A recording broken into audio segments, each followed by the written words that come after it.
नमस्कार मित्रों, आज हम लोग देखने वाले हैं प्रमेय नंबर 2 अनुपातिक प्रमेय। इसको अनुपातिक प्रमेय भी कहते हैं, इसको थेल्स प्रमेय भी कहते हैं।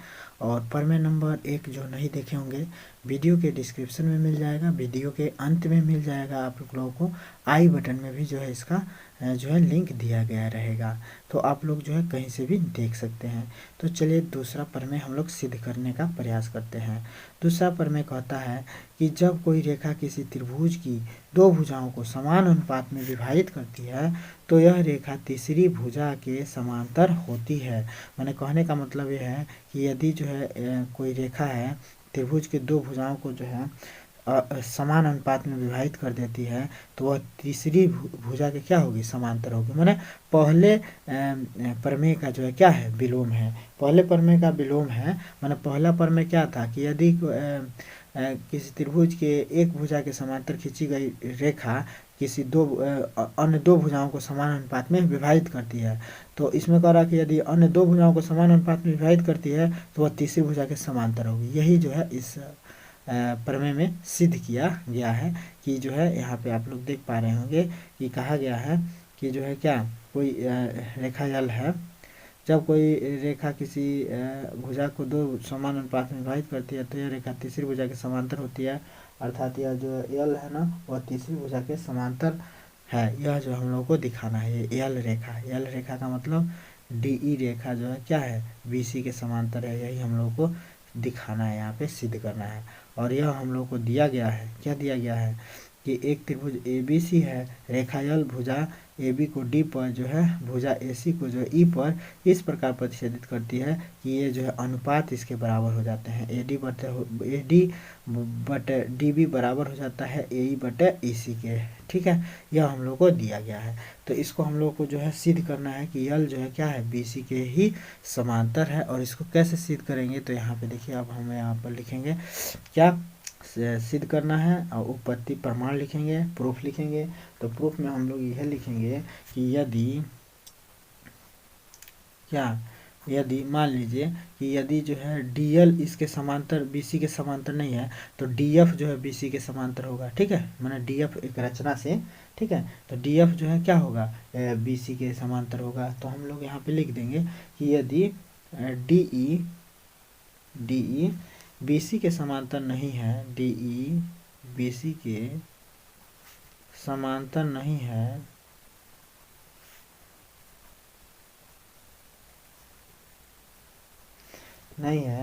तो हम लिख देंगे कि DF जो है क्या है, समांतर है BC के। मान लेंगे हाँ, समांतर है BC के। ये जो हम लोग रचना कर देंगे, रचना से, ठीक है, रचना से चाहे जो है खींच देंगे, इतना समांतर इतना खींचेंगे। ठीक है, चाहे खींचा, रचना नहीं किया गया तो छोड़ दीजिए, रचना नहीं किया गया तो यहाँ पे लिखिए खींचा। हमने जो क्या किया, DF समांतर खींचा BC, मैंने BC के समांतर DF समांतर खींचा। ठीक है, बस इतना लिख देंगे। अब इसके बाद से जो है क्या करेंगे, इसके बाद से अब लिखेंगे चूंकि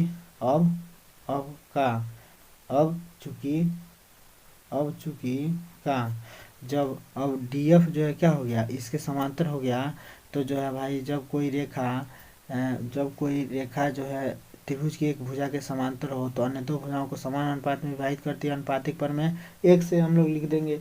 तो जो है यहाँ पर हम लोग लिखेंगे चूंकि जो है क्या है, DF समांतर अब खींच दिया गया है किसके, BC के। DF समांतर है BC के, ठीक है तो जो है क्या हो जाएगा, इसलिए क्या हो जाएगा, आधारभूत अनुपातिक प्रमेय से चाहे थेल्स प्रमेय से एक से, चाहे प्रमेय एक से लिख दीजिए, प्रमेय सबसे आसान रहेगा। प्रमेय एक से हम लोग क्या लिख सकते हैं कि AD बटे DB बराबर हो जाएगा AF बटे FC के। भाई अब यह समांतर है तब माना गया है, तब तो AF बटे क्या हो जाएगा, FC के, ये ना होगा। तब ये जो है क्या होंगे, समान अनुपात में होंगे। तो यानी कि प्रमेय एक से हम लोग लिख सकते हैं। भाई जो प्रमेय एक नहीं देखा होगा थोड़ा कम समझ में आएगा, तो AD बटे में जो है DB लिख देंगे, बराबर क्या लिख देंगे, AF बटे FC लिखेंगे, AF अब बटे में क्या लिख देंगे, एफ सी लिख देंगे। ओके, तो और इसको अब हम लोग समीकरण नंबर जो है 1 मान लेते हैं, इसको समीकरण नंबर 1 मान लेते हैं। अब जो है क्या करेंगे, अब जो है हम लोग जो है, परंतु हम लोग अब जो है ए डी बटे डी बी बराबर होता है ए एफ बटे एफ सी के। ये हम लोग को दिया गया है। नहीं, ये जो है इससे हो गया अनुपातिक प्रमेय 1 से, अनुपातिक प्रमेय 1 से हम लोग इतना लिख सकते हैं।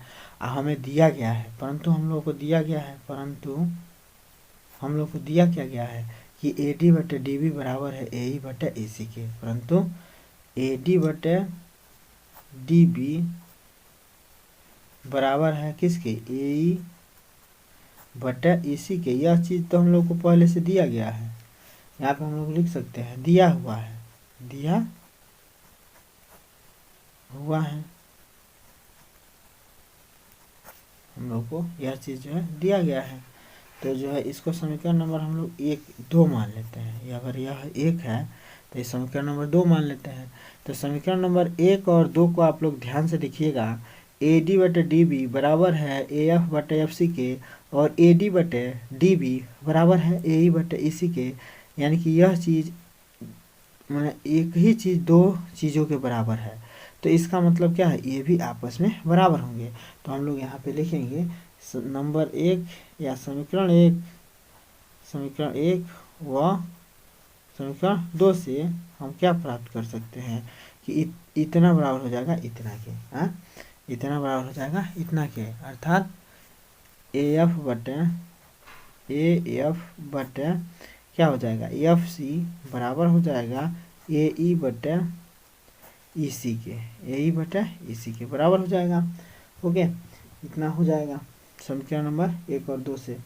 अब इसमें हम लोग क्या करते हैं, ठीक है, हम लोग को सिद्ध करना है कि यह जो है ना एफ बिंदु ई सी पर है, ठीक है ना, यानी कि एफ सी बराबर है ई सी के। अगर यह आ जाए तो जो हम लोग कह सकते हैं कि ई जो है, जो डी ई यानी कि यल रेखा है, वही जो है क्या है, समांतर है। भाई यह और यह दोनों अगर बराबर हो जाए तो इसका मतलब नहीं होगा कि यह इसी बिंदु पे है, ठीक है। तो इसलिए इसको जो है ऐसे हम लोग करना चाहते हैं। तो अब देखिए, अब इसको जो हम लोग जो है क्या कर सकते हैं, तो ए एफ बटे एफ सी, इसमें जो 1 जोड़ देंगे बराबर, इसमें भी यही करेंगे, ए ई बटे क्या करेंगे ई सी, और इसमें जो हम लोग क्या करेंगे 1 जोड़ देंगे।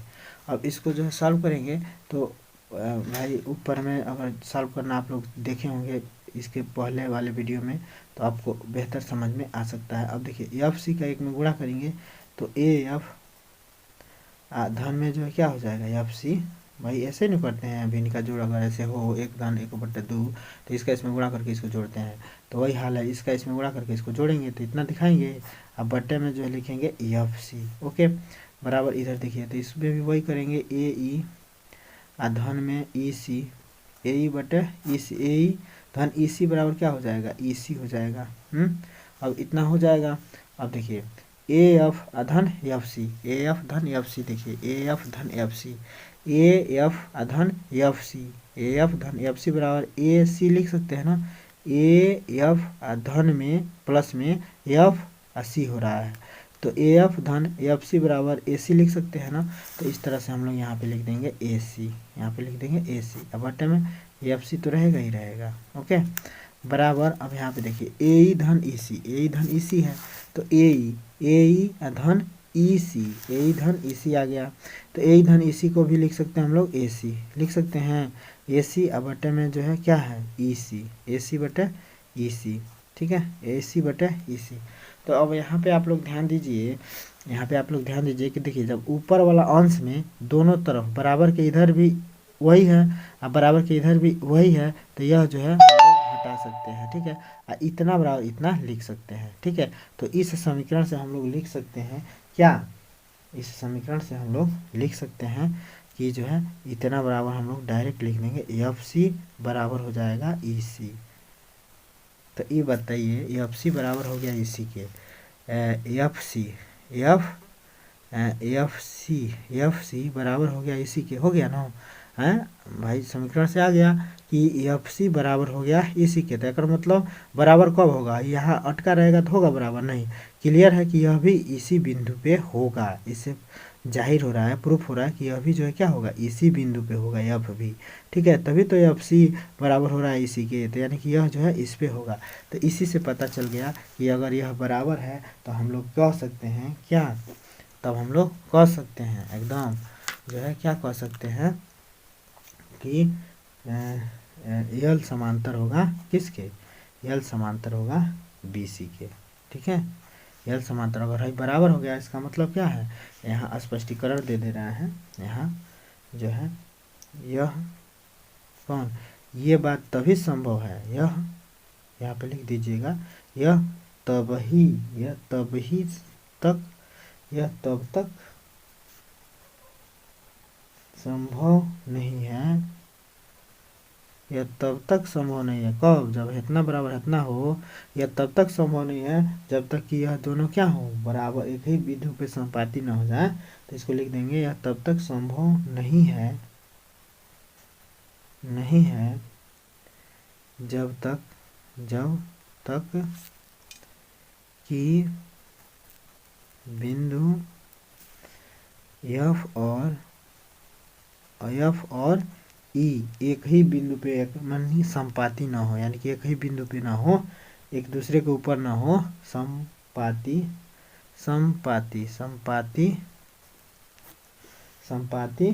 न हो जाए, संपाती न हो जाए। ठीक है, अर्थात क्या, डी स्वयं रेखा यल हो जाए। ठीक है, इसलिए जो डी स्वयं रेखा यल ही है, इसलिए स्वयं डी जो रेखा क्या है, यल ही है।